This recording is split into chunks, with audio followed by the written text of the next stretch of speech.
What's up guys? Welcome to today's video where we are making amazing gluten-free donuts. I know just how hard it can be to find that perfect gluten-free recipe, but look no further, you have found it. If you liked today's recipe, don't forget to give the video a big thumbs up and also don't forget to hit subscribe for more great recipes. Today you will need 500 grams of gluten-free self-raising flour, 85 grams of caster sugar, 5 grams of gluten-free baking powder, and also in that little bowl I have a pinch of salt and 5 grams of xanthum gum, 75 grams of unsalted butter, 1 large free-range egg, and 200 milliliters of whole milk. What you can't see here, because between you and me, I forgot to put it in our ingredients list, is a 7-gram packet of instant dry yeast. Today I'm going to be using a mixer to make my donuts. It's not mandatory, but it does make the process a bit easier. It can absolutely be done by hand if you have the time. Give everything a nice whisk together, and that is not all of your dry ingredients. Silly old me, as I said, I forgot to include the yeast. I didn't forget to include it in the bake, so you will see it being added in, but don't forget to add your yeast in with your dry ingredients. Then we can go in with our wet ingredients, so adding in your milk, there's that yeast, and your whole free-range egg.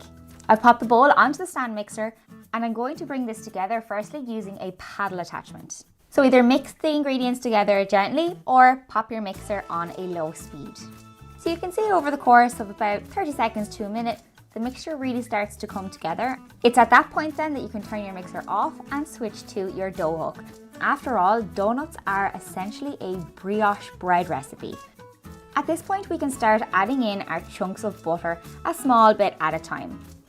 One helpful tip would be to make sure that your butter is at room temperature. I would recommend mixing for anywhere from 5 to 7 to even 10 minutes depending on how your dough is coming together.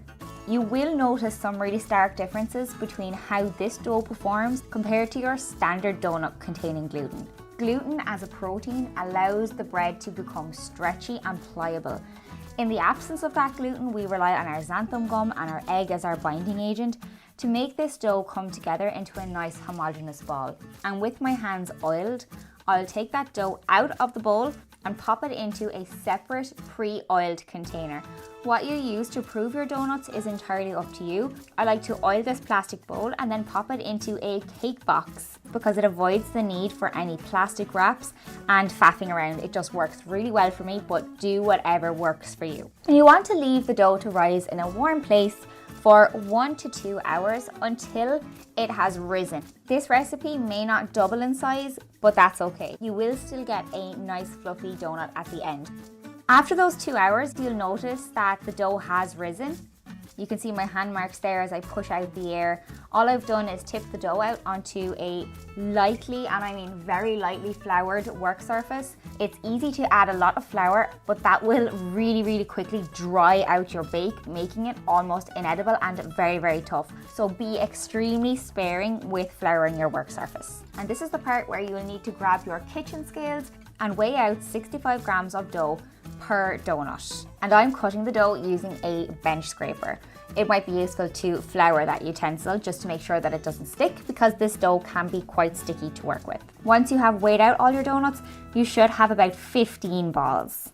Next, we want to shape our portions of dough into a circular round. This is probably the trickiest part of the entire process. This dough, by its nature, is quite sticky and can easily get stuck to your work surface. So there is a bit of a knack to rolling these into the little circular rounds.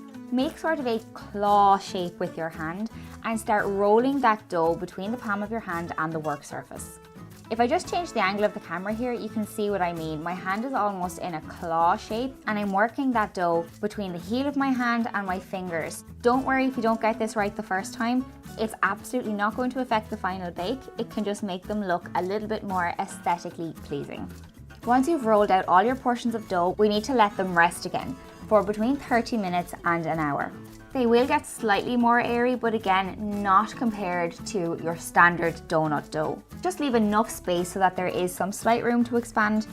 After your hour is up, you can start to preheat your oil. I am using sunflower oil and I'm heating my fryer to 160 degrees Celsius. not everybody has a fryer, and that's absolutely fine. You can use a candy thermometer to test the temperature of your oil if you just want to use a frying pan. And while my fryer is heating up, I'm going to go ahead and flatten down the top of my donut rounds. This seems weird considering we spent time shaping them. If you don't flatten them down before frying, you will have real trouble flipping over the donuts. I will show you a batch that I did just as a little tester to show you what I mean here.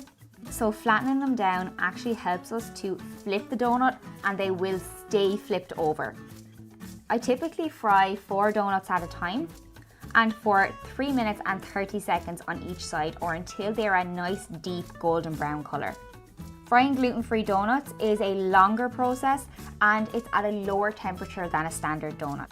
And wow, they look absolutely brilliant. They are quite golden in colour, but don't let that put you off. As long as they are not leaning towards the burnt side, deep golden is the perfect colour that we want. Remove your donuts from the oil very carefully and turn them out onto some paper towel just to soak up any excess oil. I like to cool them on a wire rack. Once they've cooled for about 5 or 10 minutes, you can go ahead and dunk them into your caster sugar. This just finishes them off and makes them look so pretty and delicious. They really are irresistible and the smell is amazing. I love to fill these donuts with jam, with a hazelnut spread filling, have some fun, create something tasty and enjoy what is, in my opinion, the best tasting gluten-free donut. Guys, if you liked today's recipe, don't forget to give this video a big thumbs up.